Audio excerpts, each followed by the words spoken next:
5, 4, 3, 2, 1 et c'est parti pour ce Grand Prix cycliste de Québec. À 11h sur les plaines d'Abraham, les meilleurs cyclistes du monde ont pris le départ, Stéphane, et il fait beau, la compétition est relevée, ça va être toute une course qui est diffusée à TVA Sport.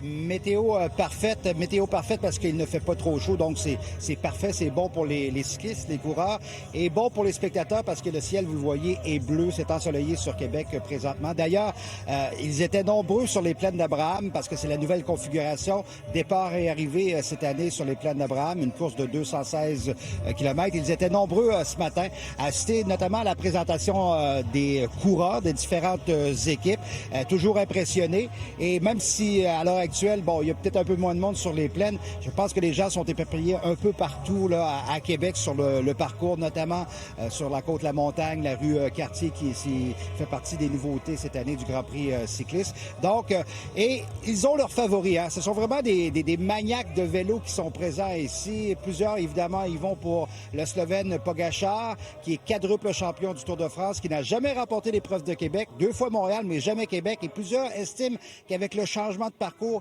il pourrait avoir une chance, Pogačar, de l'emporter cette année. Mais pour revenir à la configuration, ça plaît aux amateurs. J'étais un peu surpris au début de voir que ça avait changé. Puis finalement, je suis quand même content parce que je trouve que ça apporte vraiment beaucoup plus de spectateurs, beaucoup plus accessible, beaucoup mieux organisé, je trouve. Ma fille et mon gendre sont des mordus du cyclisme. Les Vikes. Tu viens de Québec, Eliane? Oui. Je comprends bien, c'est ton idole. Ouais.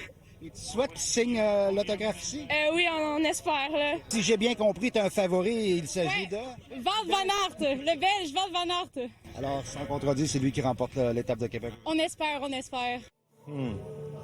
Et vous voyez derrière moi un petit groupe là, pro-Palestine de Québec qui était ici depuis les tout débuts de l'événement pour dénoncer la présence d'Israël Premier Tech, dont fait partie les Québécois Hugo Hull et Guillaume Boivin. Ironie du sort, il n'y a aucun Israélien sur cette équipe-là. C'est le propriétaire Sylvan Adams qui est israélien.